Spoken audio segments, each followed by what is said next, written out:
Hello and welcome to this webinar on cybersecurity for mid-market chief execs.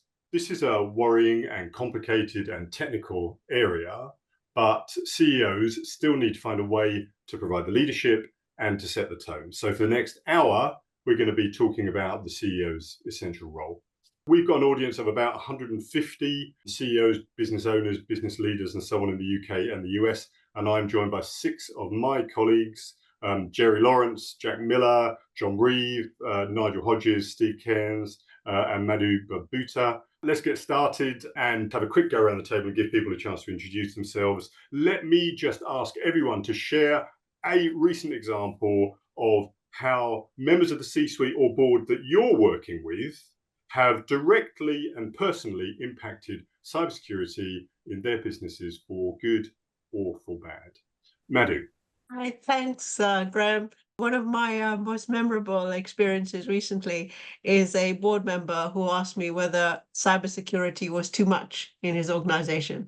They had a super IT manager who was very good at cybersecurity, and effectively what went through my mind was I'm being asked to comment on whether somebody should leave their front door open while the back door is shut securely. So that was my one close encounter. John, a recent example? Not that recent, but it was a major one. Worked with a company that we had a cyber breach, and the company then spent millions on securing the infrastructure and all the machines based around Windows. So all the usual stuff that we see in most businesses today.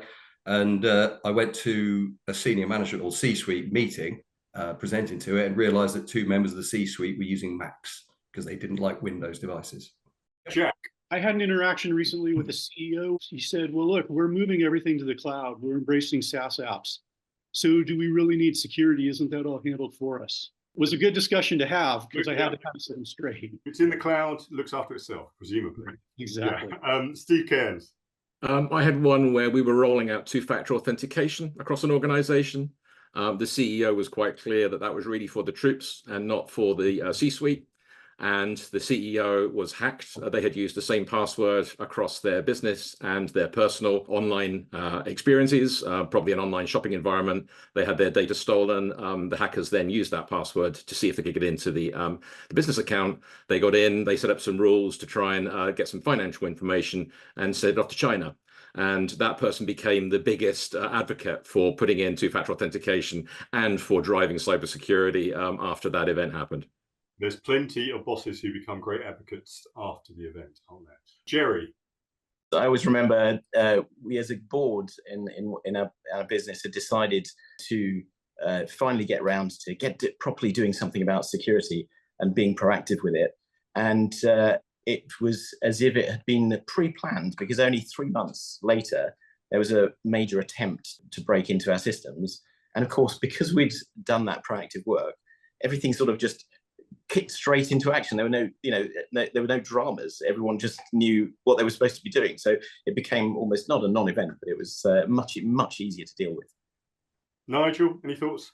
Yeah, certainly. So I had a couple of clients spring to mind, but one in particular, we were approached by a small startup organization that had got some fairly grand ambitions. And they came and asked us, what do they need to do in order to be able to win business from some big clients? And we did a really short piece of engagement, maybe smaller than our typical one, literally 2 or 3 days, and we helped them achieve Cyber Essentials Plus. And that organization with 2 employees then went on and took on digital advertising as a service for one of the world's largest accounting practices. So cybersecurity can make a big difference to small business. Fantastic. And we will come back to that later because it's a really good example, isn't it? Right, to get into the meat of the discussion, this is all about the role of the CEO in cybersecurity. Let me ask the question, why do CEOs specifically need to take action? Nigel, can we start with you? Yeah, so a couple of quick examples. Really because the CEO is ultimately responsible in an organization, and therefore, because they're going to be versus accountable, it's really important they actually set the scene, so they are seen to set the tone and influence the rest of the organization. Without their support, cybersecurity initiatives often fail. As well as just supporting it, they need to be proactively driving it. They are the person ultimately in the driving seat of that company that needs to be behind this. And what does that mean to be behind it then, Joe? You're not treating cybersecurity as an afterthought. It's got to permeate the business. It's got to permeate processes, decision making, all parts of it, to exactly that, to permeate through the whole business, trickle down from the top. Yeah, and I think to add to that, John, ultimately the CEO sets the budget for the enterprise and sets the prioritization. So if you don't have that person on board, you're not going to get the budget and you're not going to get the prioritization. I agree with everything John, Jack, and Nigel have said. In addition to that, I think the CEO also is a key guide to the board. So the CEO can open the eyes of the board, keep them in continuous improvement and continuous learning. So that is another key area where the CEO has a pivotal role.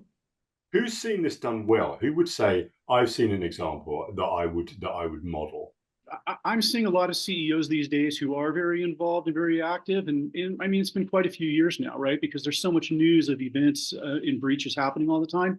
But that can become problematic because then they start reacting to every news story they see out there. You're spending so much time trying to sometimes talk them off a ledge on stuff that's not really relevant for their organization, that it negatively impacts your prioritizations and your resourcing. I've seen this really, really strong in a board where they were really properly managing risk. And that came right from the top, from the chief exec, to run it that way. So as part of the risk register, the IT and cybersecurity risks were just part of that. And so it just became part of the normal flow of business. Every quarter that was reviewed, analyzed, and risks were mitigated. Often we are brought in at times after events have happened, and it could have been a failed ERP implementation, but almost everybody that I have joined have complained about having had a cyber breach at some point in the past. Sometimes quite low level, but sometimes quite significant. And I think it would be good for people to think about bringing experts in to help direct their business in the right direction before an event happens, rather than after the fact. And CEOs are the ones to sort of drive that type of thinking. Nigel, you were going to say something. Yeah, and Steve, I think very much that point. But I think what we also see is that when something does go wrong, and unfortunately we are seeing an increasing level of cyber attacks, the CEO automatically becomes involved. And actually, it's best to invest upfront to make sure they're looking after cybersecurity to the best of their ability and their risk appetite. Because if they don't, there's a high likelihood that over the next period of time, they will find themselves in a very difficult situation at a time of day they prefer not to be doing it, to try and help an organization through a cyber breach. They never happen at a good time. No. In fact, there are statistics that show that many attacks happen at the beginning of holiday weekends. And that's the last possible time when a chief exec wants to be called out away from their family, away from private business, to deal with some threat that could have been previously managed.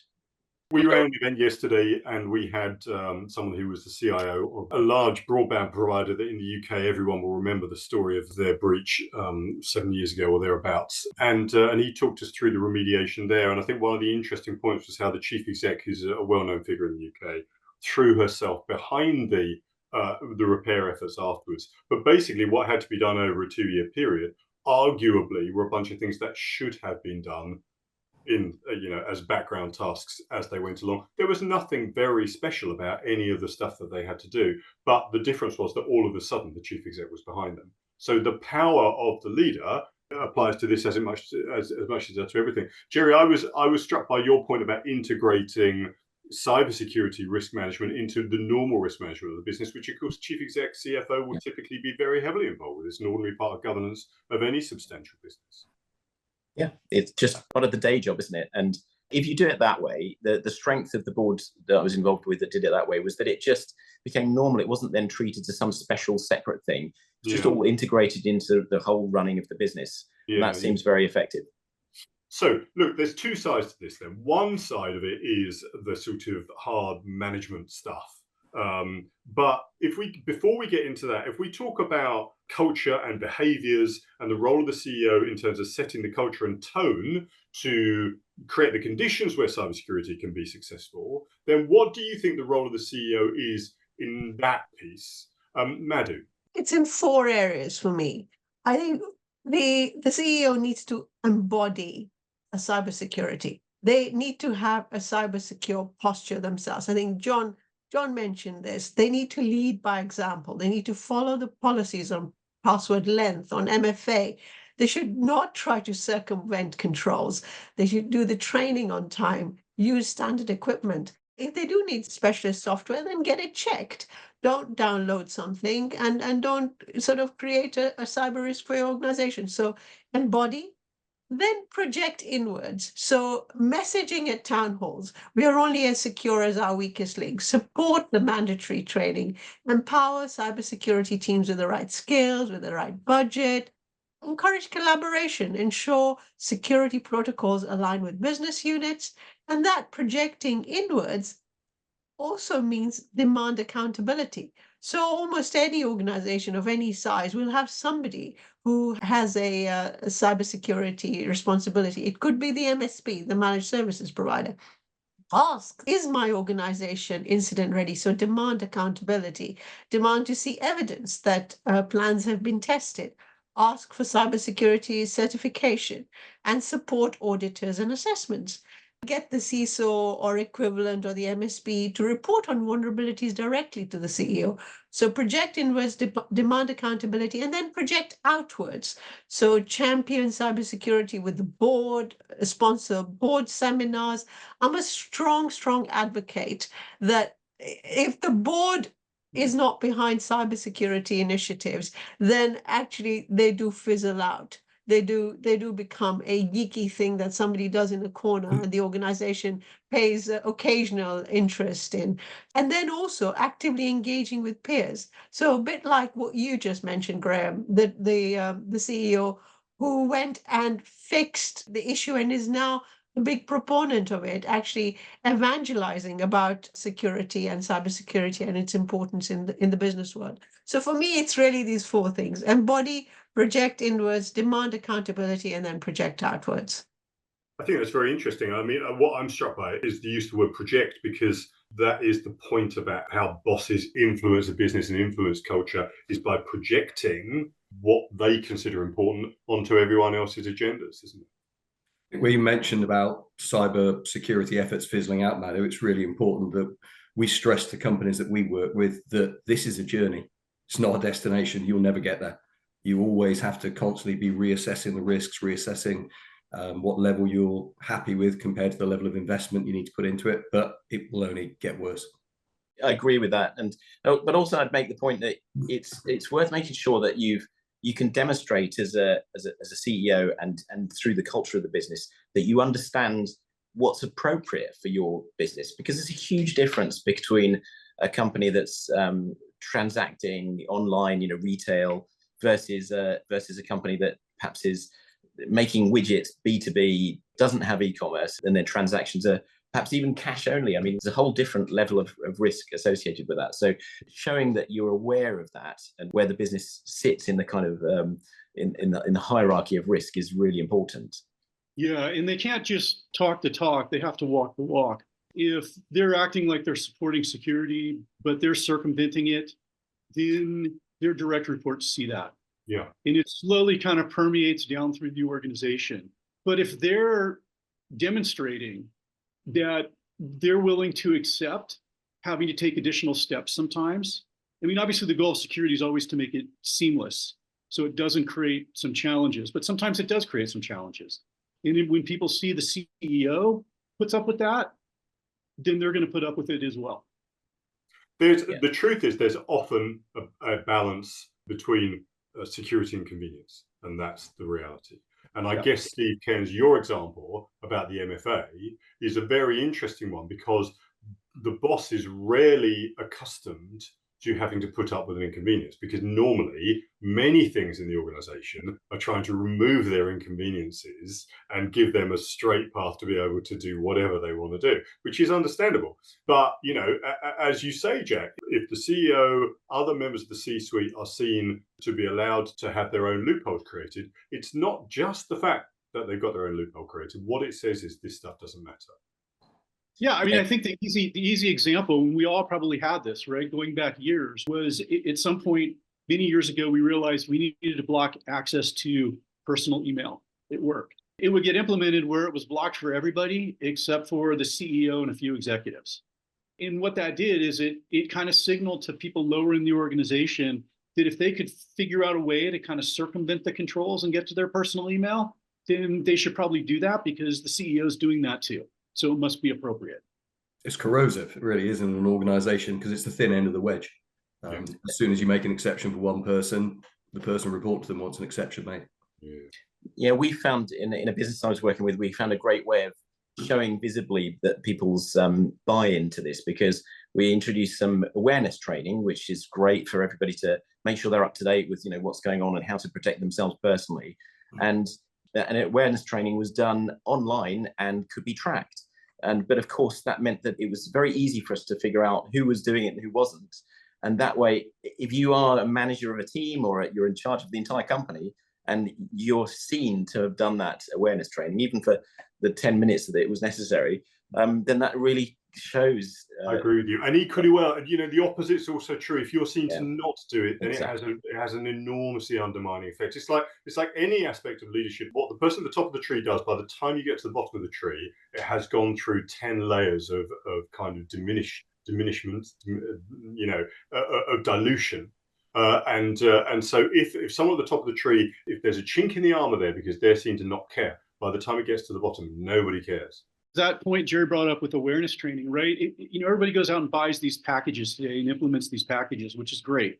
But if you can take the beginning of that and you can customize it and put a message in there in the video from the CEO saying about how important this is, and maybe even the CEO and his or her leaders, the value you get out of the training is just exponentially more. Enormously agree. I quite like the phrase, expect what you inspect. So often as business leaders, you'll be concerned about revenue or profitability, and you might have some ways of sort of managing that through some sort of key performance indicators. I think it's often useful just to bring cybersecurity into that. So that may well be about that there's a target around completion of training. There may be some other more interesting metrics you can introduce, but actually to put that on that part of your own balanced scorecard, so people realize that actually you do consider it as important, and it's at the top table alongside whether it's revenue or profitability or customer retention. It actually is an important thing, and that really helps set the tone.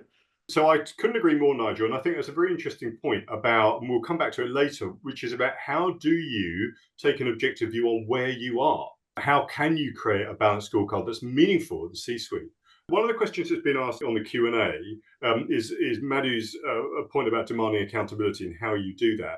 We wrote a couple of briefings for chief execs about questions to ask of your IT leaders or your MSPs to give you some comfort. But I think that would be a good little segue. If we just went around the table quickly and said, what one question would you ask in order to establish accountability? If you were the chief exec, what one question would you be asking of the IT leadership in your company, which would give you confidence that there was accountability? Can I just go around the table and ask that?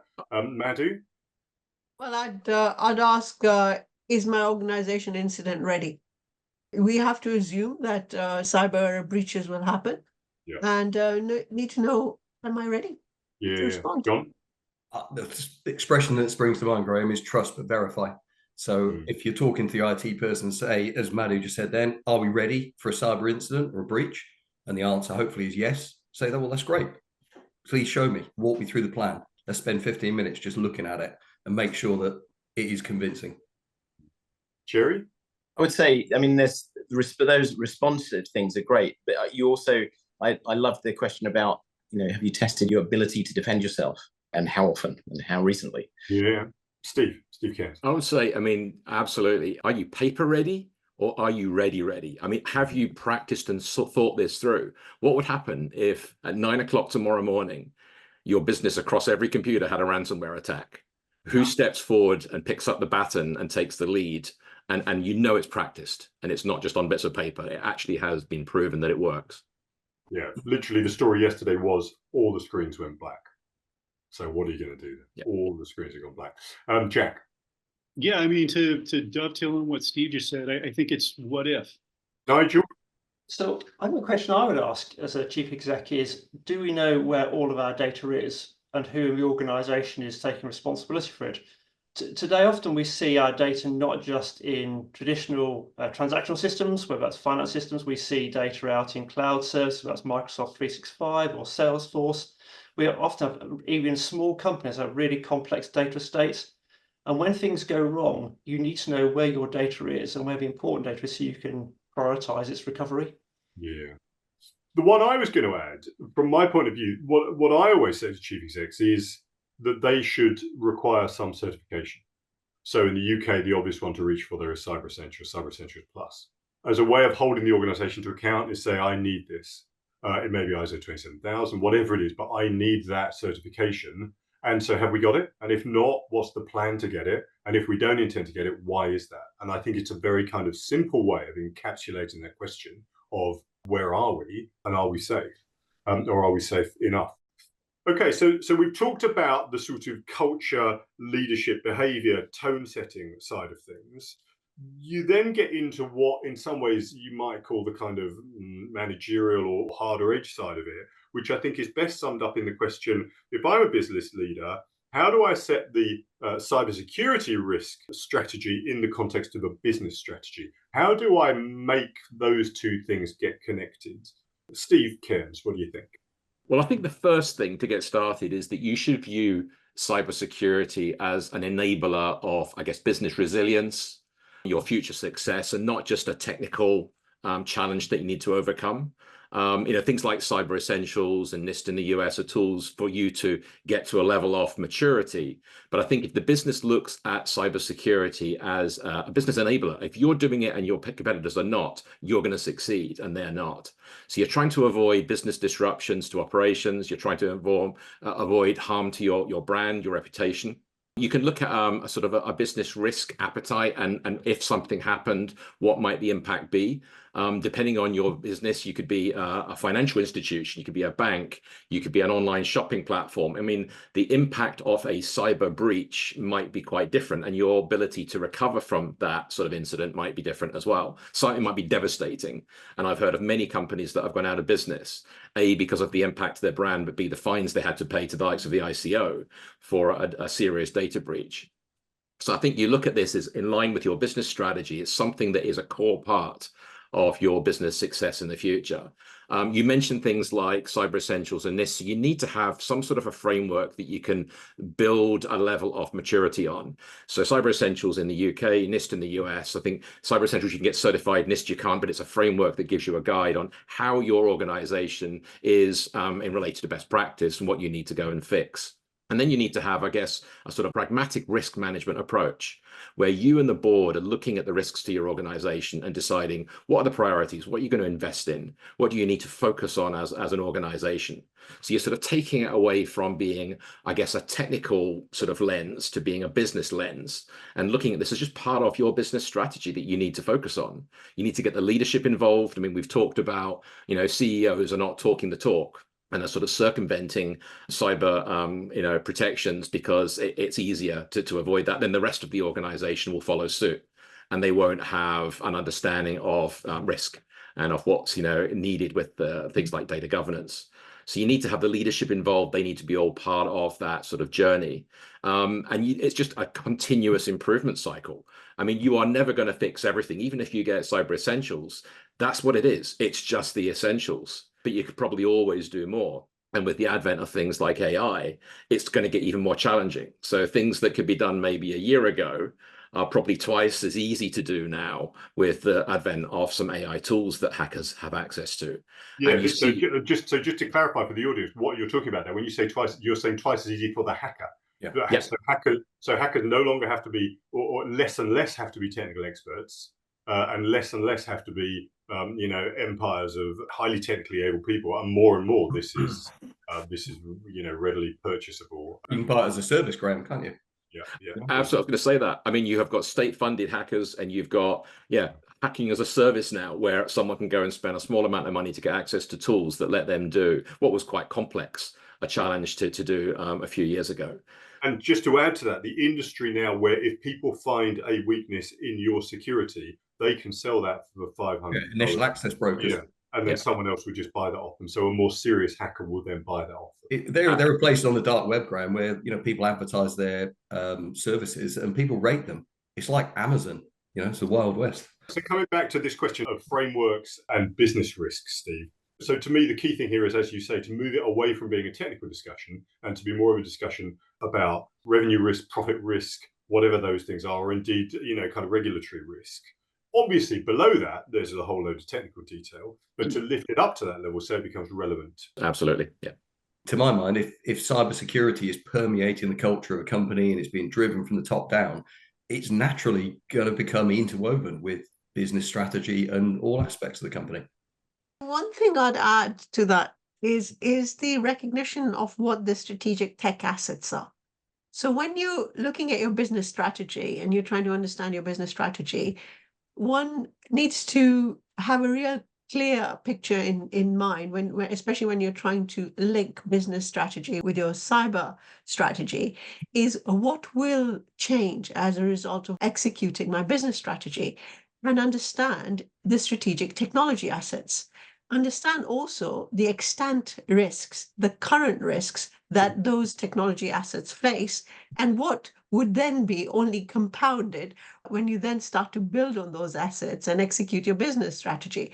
So I think that is how I would relate the business strategy and the cyber risk strategy. So really a recognition of the key assets and the impact on them. Yeah, I think also if you don't have them integrated, right? I mean, cyber risk isn't that an endpoint gets a virus, right? I mean, and that's how a lot of people used to think about it. Today, cyber risk is a material impact, right? That impacts the company's financial sheet, right? It has all sorts of ramifications. And so where we had a lot of problems in the past when it wasn't integrated was the business would go out and do things without understanding the security aspects and requirements. And so then you were trying to bolt stuff on afterwards, which always was kludgy. It made it more difficult for people to do what they wanted to do. And so people tried to circumvent it. If cyber risk is understood as business risk, you'll make sure whenever the business is planning new things and working on new initiatives, that cyber is represented and cyber is thought about, just like privacy has to be thought about and planned throughout that process. Cyber has to be the same way. Yeah, absolutely. No one would say, isn't it annoying that we have to have a key to get into the office? Because of course you've got to have a key to get into the office. It'd be ridiculous, but I think you're right. Until there's an acceptance that this is necessary, there's an assumption that surely we can circumvent or do without these things. Jerry, I remember you asked a question some time ago when we were having a discussion some time ago about this, and you said there's a good question to ask, which is, what's the right amount of money to be spending on cybersecurity?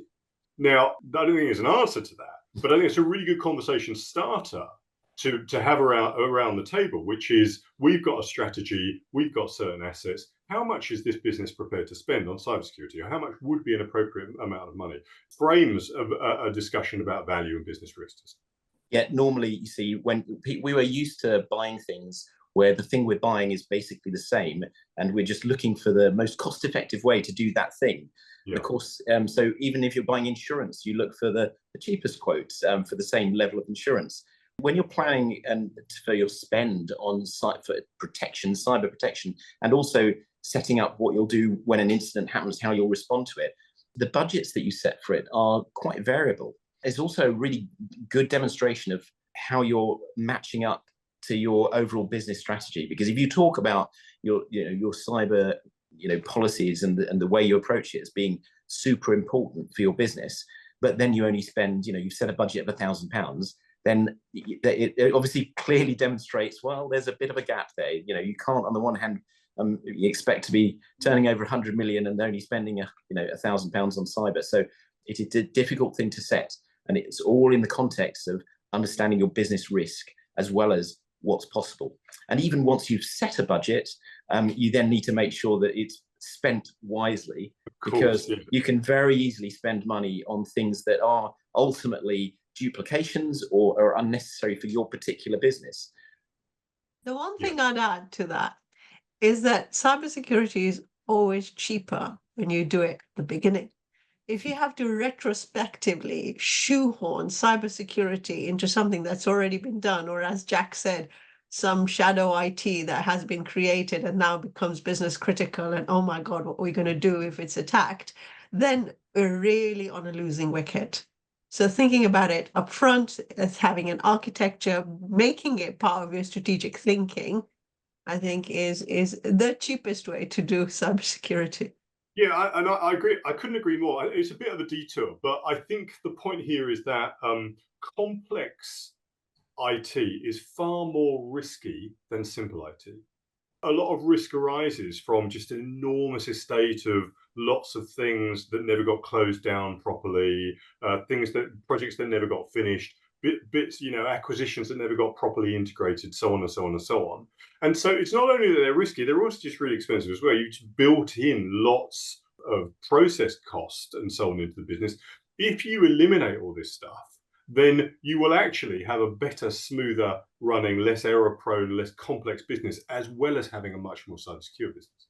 I think, Graham, the other thing to bear in mind is what the costs are when things go wrong. Mm-hmm. So I can think of a couple of clients who engaged us, unfortunately, after a breach. And if you look at the costs of remediating that incident, you very quickly get into certainly a high 5-figure, if not a 6-figure sum, because of the engagement of forensic specialists in cybersecurity, dealing with PR, having to engage with firms of lawyers. One client, they weren't on top of managing their data retention rules. They lost a lot of former employees' data, and they're now protracted issues of having to deal with subject access requests from those individuals and also responding to litigation. So rather than just looking at the cost of the cybersecurity measures, or indeed the cost of insurance, I think it's important people understand what the downside risks are, which are often not seen. I think most small businesses would be quite shocked at how much money I couldn't agree more. Modest breach could engage. And it would be one thing if you just wrote that check for that amount of money, but in reality, what that situation looks like is 6 or 9 or even 12 months where the whole business is just dealing with that issue. And I think this comes back to Jerry's point about how much are we spending on cybersecurity? Are we spending the right amount? And maybe the place to start with that conversation is to say, what's the cost of this going horribly wrong? I think if your CIO or your CISO comes to you and says, I need X dollars to be able to do something, and they can't make the business case, not only why they need the money, but why it's appropriate to spend that money for the organization, you probably need to think about getting a new CIO or a new CISO. This is difficult territory because for entrepreneurs, and I kind of speak as someone who likes to think of themselves as an entrepreneur, we don't want to talk about this. We don't want to think about it. It's not what I want to spend board meetings talking about. But unfortunately, this is an issue we have to address. Let's kind of switch gears a bit. Before I do that, can I remind the audience that we are offering confidential, no strings, practical expert discussions on all of this material free of charge. So if you want to get into your business and these issues, then get in touch. Just to kind of lighten the mood a bit, let's just go around the table and talk about a few cybersecurity myths. Let's do some myth busting. What are things that you hear people in senior positions say that really are an enormous untruth? Jack. A big thing, especially when you talk mid-market, is a lot of people just think that it's not going to happen to them. We fly under the radar. Nobody cares about us. Why is anyone going to try to attack us? And that's just not the way that attacks work. They put out these huge nets and try to catch whatever they can because they know whoever they get, that's a footing. If they don't have anything that's of value, it's a footing to get into somewhere else that has something of value. So you got to kind of put that aside and just realize if you're connected to the internet, you're a target. Rumor your managed service provider is taking care of everything. They're not. This is making me feel much better. Jerry? I also hear people say, well, I've got all my stuff hosted with Amazon / Microsoft Azure / Google, whatever. Name your big solid provider. So it must be fine. They're gonna make sure it's all secure, aren't they? Nigel. Legal compliance is the same as security. Quite right. Totally different, aren't they? Completely different. Madhu? Once we have Cyber Essentials or we have ISO 27001, we're safe. There is nothing that's going to attack us. We're in good shape. You're right. They are a starting point. Nothing more than that. Okay, listen, let's move along a bit. There was an interesting point that I think Nigel made earlier about the upsides. I think the reason this is important for this webinar is because we're addressing the CEO audience. And typically, cybersecurity discussions, cybersecurity webinars, and there are many of them, become buried in the issues, become buried in the technicalities and so on. As a board leader, as a business owner, what I'm interested in talking about is how can this help my business by both avoiding issues or creating opportunities. So, Jerry, have you got any thoughts on how can cybersecurity help move my business forwards? It doesn't have to be something that is purely negative. My example is that with the business I worked with, we literally created some products and services that were security oriented, and they were moderately successful. But actually, there was another effect that came along, which was that when we analysed the inbound inquiries to the business, sure, there were some for those new sort of cybersecurity services, but actually, when we analysed that, there were even more just other inquiries into the business. And when we sort of quizzed those new clients, they said, well, the reason we chose you was because you have these cybersecurity services, therefore you must be good at what you do. Otherwise, you wouldn't have been able to run those services. So even if that service didn't really generate that much revenue in its own right, it was worth doing because it brought a whole heap load of other business with it. And I think that's really powerful. And it's surprising how many industries that can now be applied to. It doesn't have to be technology industries. There are other places where a security angle can actually be a real benefit. They had a very similar experience. So in one of my manufacturing clients, they don't do a huge amount of tech, but their tech really drives collaboration and some of their key machines that they have. So in that client, we did a review from a business perspective of all the suppliers. So they had in excess of 100 suppliers, had a look at all the suppliers. And we analyzed them not just on their business terms and how important they were to the object we were manufacturing, but we also looked at their cyber posture. Do any of them have any cyber certifications? What is the awareness of cyber in our supplier ecosystem? And the answer came back as a blanket red. So really a full red. And that was a really interesting point because these relationships had been built over many years and there was a trust there, but it created a really good opportunity for my client to go into these businesses and talk to them and be a friend, a guide, because I'd taken them on the cyber journey and we just got our cyber essential certification and really sorted that out. So they were able to show this leadership in their ecosystem. And that was a very, very interesting soft power derived from cyber. It's very interesting. It was a side effect that wasn't expected, which was even more delightful. The legal services industry, I noticed that on quite a few occasions when law firms are looking at legal services firms to help support their business, now cyber is one of the things that they are measuring you. So during the RFP process, they're making sure that you've got things like Cyber Essentials, you've got ISO 27001. So that becomes a qualifying factor for them to consider you as one of their suppliers. And increasingly now, as a supplier, they might even bring in a company, come and do a vendor check to look at your cyber health. So for, to retain that client, you might have to continue to evidence that you are doing things really well. And it could be compliance, continued compliance with Cyber Essentials or ISO. So I think it's an opportunity here for you to, differentiate yourself from your competitors by having that capability and being strong in demonstrating that when you're trying to win new business. Because I'm sure that as we go forward, other industries outside of the likes of legal will be considering the same sort of things. Every security program needs to include third-party risk management.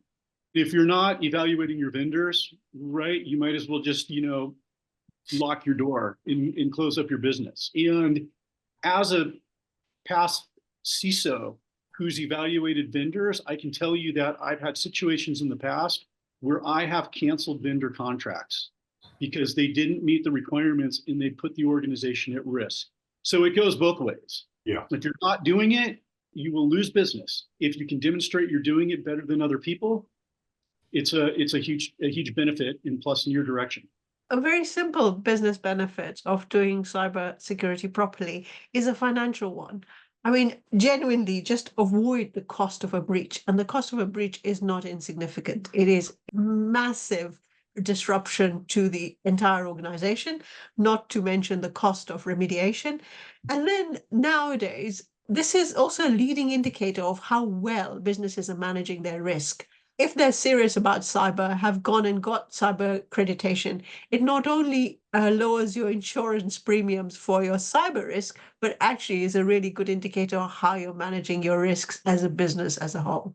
Yes, I agree with you. It's one of those things, Graham, as well. I think I'm sure everyone else will agree that when you do a detailed cybersecurity assessment or program on a company, you inevitably turn over loads of rocks that haven't been turned over for years, and you find those risks that they exist whether the chief executive knows about them or not. And to my mind, it's better to know about them and you can do something about it. So even if there were no intrinsic benefit to this, from a branding, positioning, marketing, customer kind of acquisition point of view, this has benefits. But that's on top of the fact that actually an organization which is secure is probably simpler, leaner, and better organized and cheaper and easier to run as well. Another thing that was mentioned to me recently, and I kind of thought that's an interesting point, is that cybersecurity and remote working go hand in hand. You really can't enable remote working, home working, if you haven't got cybersecurity sorted out. A lot of people do, but they shouldn't.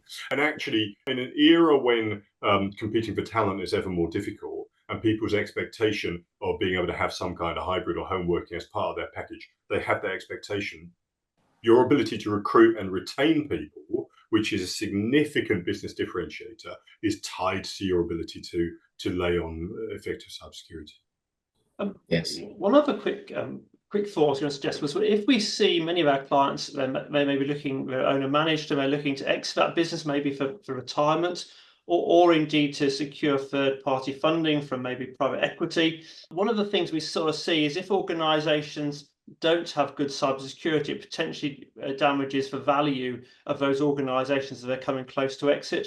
So certainly private equity clients often ask us to do due diligence on organizations. And we sort of see some fairly large managed businesses that are looking to exit for retirement purposes. And one of the things they want to is get their cybersecurity in a great space. So when they come to sell, it's not an impediment to the exit process. Solving cybersecurity issues may well be a long journey. So to be told, yeah, you need to fix this before you enter a due diligence process may suddenly be injecting 12 or 18 months into your plan that you weren't expecting. But equally, if you're acquiring a business and you do that diligence on that third party, then it's a nice way to be able to chip the price if they haven't sorted it out.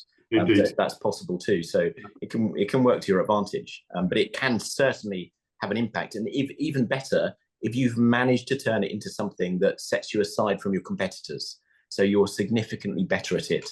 So imagine you're a chauffeur company, and your chauffeur company guarantees privacy for the people that you chauffeur around.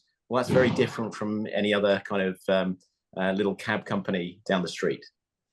And your business then has the additional value that you can be the platform business, and someone can then buy and build and just bolt on all those others onto yours because you've got this stuff sorted. Yeah.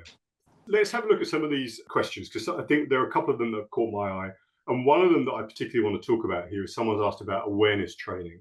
Because in reality, we all know the weakest link in this stuff is not the tech people, unfortunately.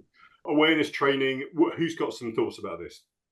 They talk about the people in the organization being the human firewall. So you can put in place all of the protections that you can imagine. But if your employees are not aware of the risks around an incoming email that is phishing, that may contain a link, you click on it, you either give away information that you shouldn't about you or your company, or you infect your computer, and that ultimately lets hackers in. You've got to think of the people in your organization as being that firewall, and you need to equip them with all the information to be able to behave correctly in this world. So yeah, I think it's a really important investment, and I think you follow up the training with testing. So often these systems come with the ability to do phishing tests, and that lets you know just how many of your employees would be clicking on links that they shouldn't, but it's in a controlled environment.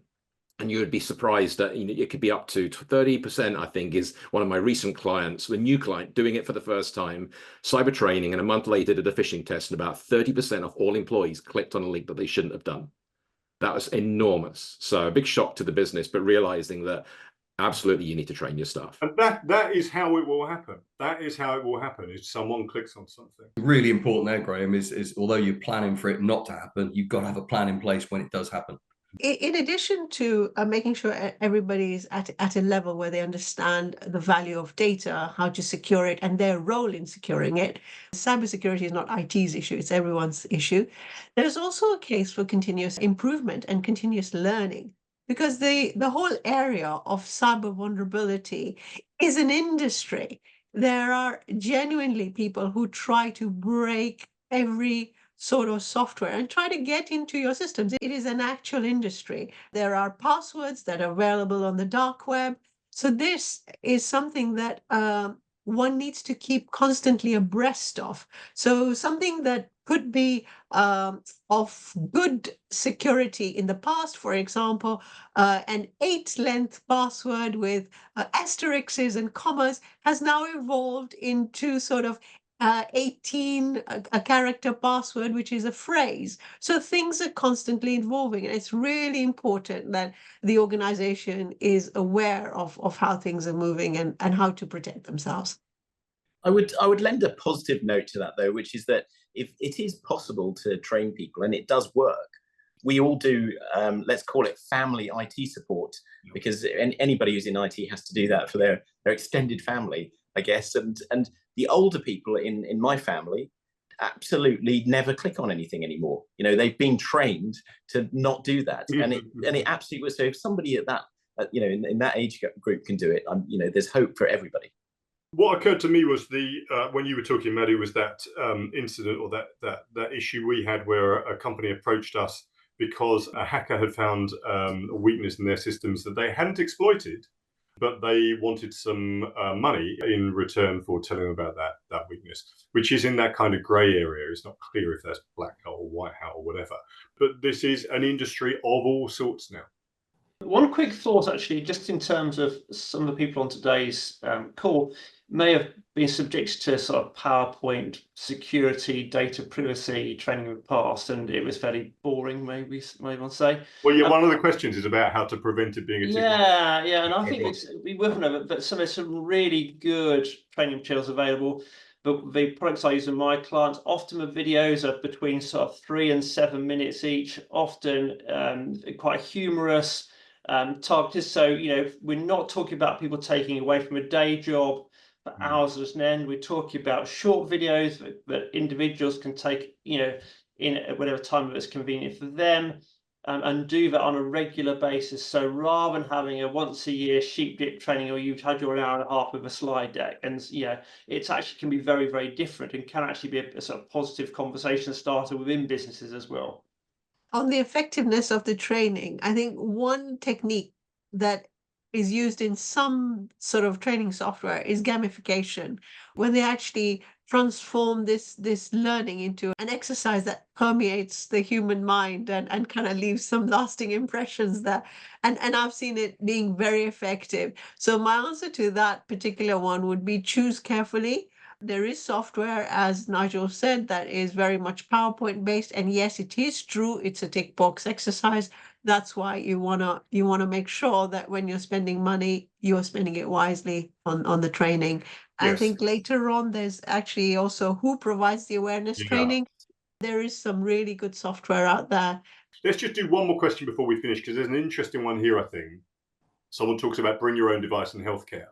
Healthcare companies who have bring your own device policy, what measures should they put in place? To me, bring your own device is, I'm not sure how meaningful that is anymore, because everyone, or so many people, are using their own device because they are working occasionally remotely. They've got some hybrid aspect to their jobs. So this is no longer a thing that some people have. Every company now, pretty much every company now, is exposed to the fact that there's lots of kit which they don't own and control, and there's a whole bunch of risks that come along with that. So without getting into the technicalities of it, pitching this at the kind of C-suite level, what are the key points to the CEO in terms of how we should be managing people's use of their own devices? I mean, one comment I would say it's an acronym which you don't want to go and talk to your IT team about, and that's MDM, Mobile Device Management. That helps you to both manage smartphones and tablets that you own and you've given out to your organization, but also if they bring in their own device, they can't access things like company email unless they have enrolled in mobile device management. So it means you have some degree of control over access from a personal device. If it goes missing, if it gets stolen, if it gets lost, then you can immediately cut off access to email and other things, and files that have been shared through those devices. So that's one thing I think I would just recommend. MDM, have a chat to your IT team, because I think that helps address some of the concerns, some of the risks around bringing your own device, particularly smartphones. So the other thing is often with clients who actually have these sort of technologies available, they're not deployed. So many of our clients were using Microsoft 365. Many of them will have Business Premium and they bought the product for email and maybe they be desktop tools. What they don't realize within there is a very sophisticated group of security tools that handle things like MDM and its sister MAM, mobile asset management, but they do need to be configured. But there is a cost in doing that. But actually, you've already made an investment, but you're not getting the full value from it. So one of the first things I ask with clients is, what do you already have, and how can we make your existing investment work harder for you? Let me just quickly go around the table in one sentence or less. A pearl of wisdom, one soundbite. What would you say, John? I've said it already, but I'm going to repeat it, Graham. Trust but verify. Jerry? Would say stick with Stephen Covey's 7 Habits of Highly Effective People, and number 1 is be proactive. Steve Cairns? Your company's data is the new currency. You would protect it just as much as you protect your money. You're quite right. Jack? Yeah, don't think it can't happen to you, because it is happening to you right now. You may just not know about it. Yeah. Nigel? Prevention is better than cure. Madhu? Cyber espionage is here to stay, so become cyber strong while you can. I'm afraid we've overrun by 33 seconds, so I do apologize for that. Thank you all for attending. Thank you to the panel.